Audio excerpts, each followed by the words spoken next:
veremos la entomología y los insectos. Primero hablaremos de las principales características morfológicas de los insectos. Luego presentaremos dos variedades de insectos muy familiares, las abejas y los insectos urticantes. Hay 800.000 especies conocidas de insectos. Escucha bien, 800.000. Y miles de especies nuevas son descubiertas cada año. Los insectos viven casi en cualquier parte, en nuestras casas, en bosques, pantanos y desiertos. Algunos hasta acompañan animales de sangre caliente a regiones tan lejanas como las polares. La razón por la cual los insectos son tan adaptables es que es la especie más antigua que habita en la Tierra. Aparecieron al menos hace 300 millones de años, mucho antes que reptiles y mamíferos. Los insectos tienen muy especiales características y les hablaré sobre ellas ahora mismo.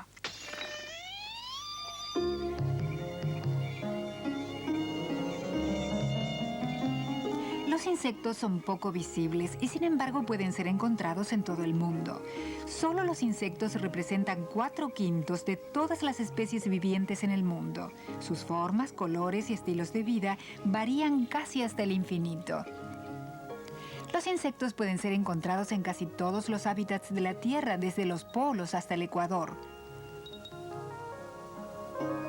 Deben su extraordinaria adaptabilidad a la forma en la que están estructurados sus cuerpos, muy diferentes del de los mamíferos o de los humanos. Por ejemplo, los insectos no tienen un esqueleto interno, sino uno externo, llamado exoesqueleto. El exoesqueleto está compuesto de dos sustancias muy resistentes, quitina y esclerotina. Protege a los insectos de sus enemigos y evita la pérdida de agua. El exoesqueleto es rígido. Algunos insectos, como las langostas, crecen continuamente y por lo tanto deben deshacerse de sus caparazones externos periódicamente. Una vez que se han quitado el antiguo, el nuevo exoesqueleto tarda unas horas en volver a endurecerse. Durante este tiempo, el insecto es vulnerable a los peligros externos. A pesar de sus muchas formas diferentes, todos los insectos tienen las mismas partes corporales básicas: una cabeza, un tórax y un abdomen. La cabeza de un insecto tiene partes orales que le permiten asir e ingerir el alimento. Las partes orales son perfectamente adecuadas a la dieta de cada insecto.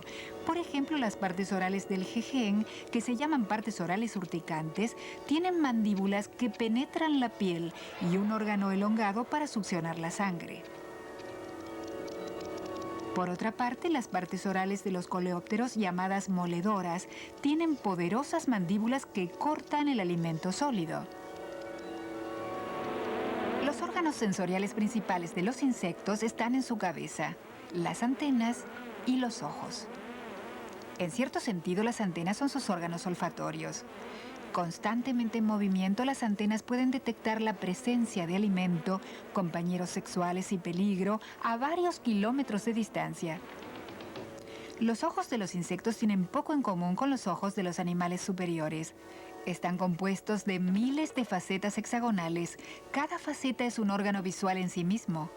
Las impresiones visuales recibidas por cada uno de estos ojos elementales se combinan en el cerebro del insecto para formar una sola imagen. Los ojos compuestos crean imágenes bastante borrosas, un poco como un mosaico. Sin embargo, los ojos compuestos son muy sensibles al movimiento, una gran ventaja para los insectos tratando de huir de un depredador o por cazar su presa. La sección media del tórax es el centro de locomoción del insecto. Unidos al tórax están las alas y las patas del insecto. Los insectos siempre tienen 6 patas. Equipadas con numerosas articulaciones, sus patas son capaces de hacer movimientos extremadamente coordinados y veloces. Dependiendo de la especie, sus patas les permiten caminar, saltar, nadar o capturar presas. La mayoría de los insectos tienen 1 o 2 pares de alas controladas por músculos poderosos. A través de las alas corren venas en las cuales circula aire, dándoles su rigidez y su liviandad. A veces las alas están modificadas para cumplir con otras funciones en lugar del vuelo. Por ejemplo, pueden tener forma de estuche en el cual el insecto puede envolverse para protegerse. La tercera parte del cuerpo de los insectos es el abdomen, que contiene los órganos reproductivos. En las hembras, el abdomen tiene un órgano en forma de bolsa que se llama espermateca. Es en este receptáculo en donde el macho deposita su esperma. El apareamiento con un solo macho puede proveer a la hembra de suficiente esperma para toda la vida. La deposición de los huevos es la primera fase del ciclo de vida de los insectos. En muchas especies, el insecto joven no se parece en nada al insecto adulto. Sin alas, su única función es la de alimentarse. Cuando la larva termina de crecer, se teje un capullo de seda.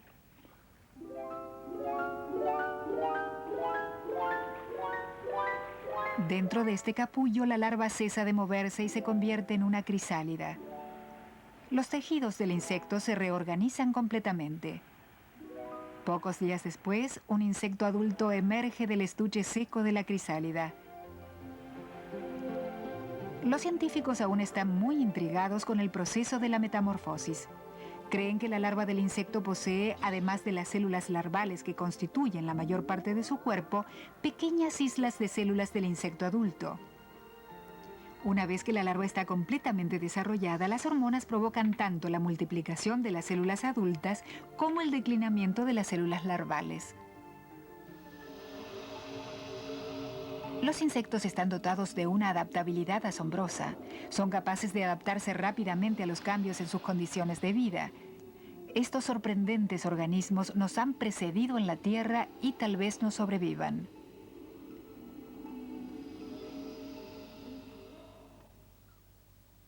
Como especie, los insectos están maravillosamente adaptados a su medio ambiente, pero como individuos no son muy adaptables. A lo largo de innumerables generaciones siempre responden a la misma forma, a los mismos estímulos y repiten las mismas operaciones una y otra vez en el mismo orden. Son incapaces de aprender algo por una nueva experiencia. Pero su instinto, tan asombrosamente adaptado a sus necesidades de supervivencia, es impresionante, y la abeja doméstica ciertamente se merece una especial mención. Una colmena es una ciudad de 70.000 habitantes.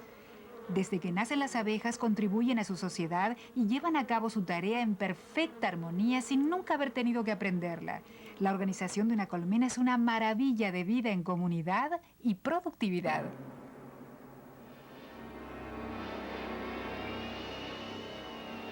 El mundo de los insectos está regido por el lema de cada uno por sí mismo. En efecto, excepto cuando se trata de la reproducción, los diferentes individuos de la misma especie nacen, viven y mueren solos, sin establecer ningún tipo de unión entre ellos. Pero hay excepciones a esta regla: los insectos sociales. Durante miles y miles de años, las abejas han estado construyendo sociedades extraordinariamente complejas. Como en las sociedades humanas, la clave para el éxito de la colmena es la distribución del trabajo y una cierta jerarquía dentro de la comunidad. La distribución del trabajo y la jerarquía están basados en la existencia de miles de abejas obreras regidas por una abeja reina. La reina es 2 veces más grande que las obreras. Sin ella, el colmenar colapsaría en el desorden. Ella segrega una sustancia olorosa denominada feromona que alienta a las obreras a llevar a cabo sus tareas. Pero el papel principal de la abeja reina es de asegurar la reproducción de la especie y el crecimiento de la colonia. De modo que está constantemente ocupada depositando sus huevos en las celdas vacías del nido. Como su reina, las obreras también son hembras, pero son estériles. No pueden reproducirse, pero llevan a cabo muchísimas tareas. Por ejemplo, durante los 10 primeros días de su vida, las abejas obreras están a cargo de las larvas. Pueden hacerlo gracias a unas glándulas especiales de alimentación que desarrollan durante esos primeros días. Las glándulas segregan un líquido llamado jalea real con la que alimentan a las larvas. La mayoría de las larvas solo reciben una pequeña porción de jalea real y se convierten en obreras. Sin embargo, algunas larvas criadas en celdas especiales son alimentadas exclusivamente con jalea real. Esta dieta hace que crezcan los órganos genitales de las larvas y las hace crecer de tamaño doble. Así es como nacen las reinas. Alrededor del día 10, las glándulas alimenticias de las obreras se contraen. Pero otras glándulas, situadas debajo de su abdomen, comienzan a crecer, las glándulas de la cera. Utilizando las secreciones de estas glándulas, las obreras se ocupan de construir las celdillas de la colmena. Estas serán utilizadas tanto para almacenar el alimento como para criar a las larvas. Durante este tiempo, las abejas obreras también cuidan de la colmena. Se colocan a la entrada de la colmena y con su aguijón armado de púas picarán a cualquier enemigo que se aventure muy cerca o intente entrar a la colmena. Es solo en la tercera y en la cuarta etapa de su vida que la abeja obrera deja la colmena para recoger néctar. Vuela para buscar dos tipos diferentes de alimento: polen y néctar.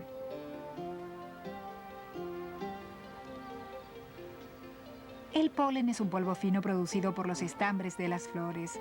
Rico en proteínas, permite que las larvas crezcan. Las obreras lo recogen formando diminutas bolas que pegan a sus patas traseras. El néctar, un líquido dulce, es segregado por la corola de la flor. Las abejas lo succionan con su proboscis móvil y lo tragan. Cuando regresan al nido, las obreras regurgitan el néctar. Parte del agua se evapora. Así es como convierten el néctar en miel. La miel, rica en energía, alimenta a la colonia entera. Durante siglos, los apicultores han desarrollado ingeniosas maneras de explotar el trabajo de las abejas. Utilizando paneles movibles en los que las abejas construyen sus celdas, los apicultores pueden manipular la colmena y a sus habitantes más fácilmente. Mediante un procedimiento de centrifugación se extrae la miel del panal.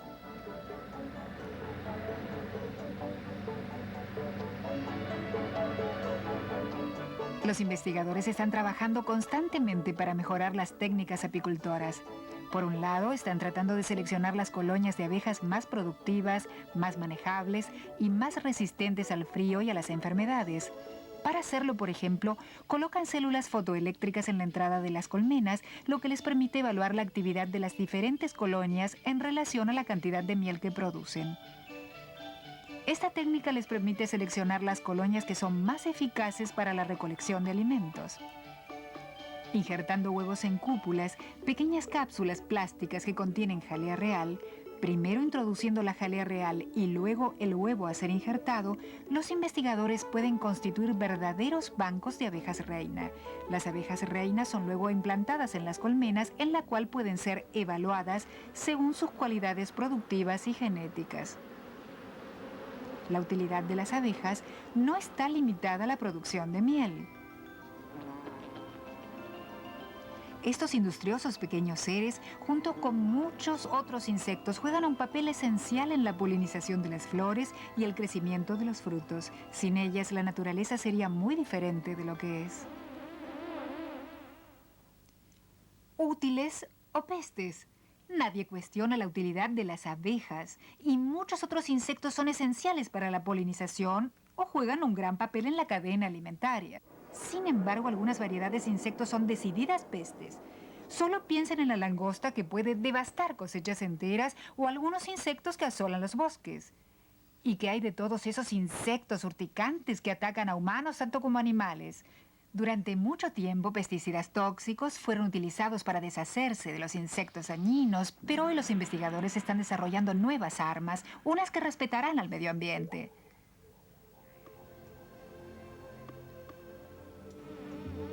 El hombre vive en armonía con la mayoría de los insectos que habitan la Tierra. Pero algunas miles de especies a las que el hombre denomina pestes arruinan este arreglo feliz. Todos los veranos un flagelo zumbante desciende a los templados bosques boreales del mundo: los insectos urticantes. Estos insectos, que incluyen a los mosquitos, a los jejenes y a muchos otros, pertenecen al orden de los dípteros. Los dípteros urticantes tienen el desagradable hábito de succionar la sangre animal y humana para poder reproducirse. En los dípteros urticantes, las hembras son las únicas que se alimentan de sangre. Los machos juegan su papel en la reproducción de la especie, pero son siempre inofensivos, pues se alimentan del néctar de las flores. Pero las hembras dependen de la sangre por la proteína que necesitan para producir sus huevos. Para localizar a su presa, las hembras dípteras son capaces de detectar el dióxido de carbono que la presa está expirando. Pueden seguir su rastro durante distancias muy largas. Cuando se aproximan a su huésped, también lo reconocen por el calor y la humedad que irradia y por su forma, postura y color.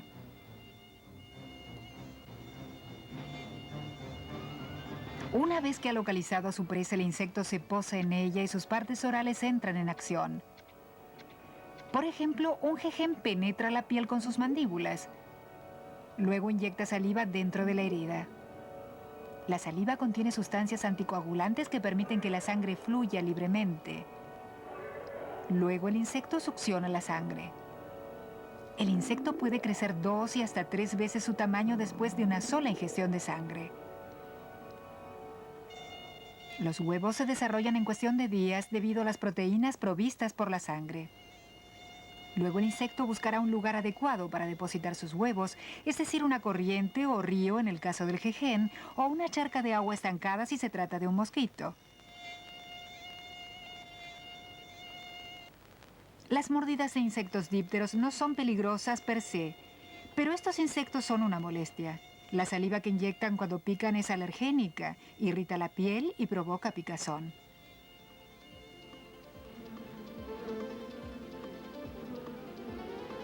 Cambiando los cursos de vías fluviales naturales, el hombre a menudo alienta la proliferación de estos insectos. Su vasto número puede impedir que la gente trabaje afuera o que disfrute de actividades al aire libre. Pero hay peores consecuencias. En países tropicales, los dípteros urticantes portan agentes patógenos y pueden transmitirlos a los seres humanos. Por todo el mundo, cientos de millones de personas sufren de estas graves enfermedades: fiebre amarilla, malaria, oncocerciasis, enfermedad del sueño, entre otras. Los investigadores están desarrollando maneras de luchar contra estos insectos. Una de las más promisorias es un insecticida biológico, el Bacillus thuringiensis o BT. Esta bacteria produce pequeños cristales compuestos de proteínas, algunas de las cuales son altamente tóxicas para las larvas de insecto. Cuando es absorbida por una larva de insecto, la proteína destruye su tracto digestivo, impidiendo su alimentación. La larva de insecto muere de hambre. Los científicos han aislado una colonia de BT o BTI que solo afecta a los dípteros. La BTI es un arma poderosa contra estos insectos. Las larvas de los dípteros se alimentan filtrando los microorganismos y la materia en suspensión en el agua. Si los cristales de BTI son colocados en el agua en donde crecen las larvas de insecto, estas últimas rápidamente absorben el agente tóxico y mueren. Este insecticida biológico ya se utiliza ampliamente y no representa ningún peligro para el medio ambiente, ni afecta a otros insectos o animales acuáticos, mientras que los insecticidas químicos matan indiscriminadamente a todos los insectos. Tratando todos los cursos de agua en una zona dada con BTI, prácticamente terminará con la población de jejenes, uno de los dípteros más voraces en las regiones del norte. Los investigadores también están explorando otra manera de reducir las poblaciones de insectos urticantes mediante el uso de las feromonas. Estas sustancias olorosas son segregadas naturalmente por las larvas de los dípteros. Normalmente, las feromonas segregadas por las larvas guían a las hembras a los lugares más adecuados para depositar los huevos. Si fuese posible imbuir lugares inapropiados para el crecimiento de las larvas con estas feromonas, tal vez se pudiese impedir la multiplicación de estos insectos. Los insectos urticantes están siendo exitosamente exterminados en varias regiones del mundo. Pero ¿no amenazará esto el equilibrio ecológico de esas zonas? Extrañamente, los científicos piensan que no. Es sabido que los mosquitos, los jejenes y otros insectos urticantes se alimentan de numerosos organismos vivos, pero estos no parecen constituir una parte principal de su dieta. Igualmente, puede que nos preguntemos por qué la naturaleza mantendría poblaciones tan inmensas de insectos con vida si pudiera estar sin ellos. Cada segmento del cuerpo de los insectos está controlado por una serie de ganglios. De hecho, cada segmento reacciona independientemente y por reflejo, sin recibir ninguna orden del cerebro, hasta el punto de que un insecto decapitado puede vivir durante varios días antes de morir de agotamiento. Si alguna vez observó un insecto sin cabeza, sacudiendo sus patas o intentando volar, no se preocupe, no es una ilusión.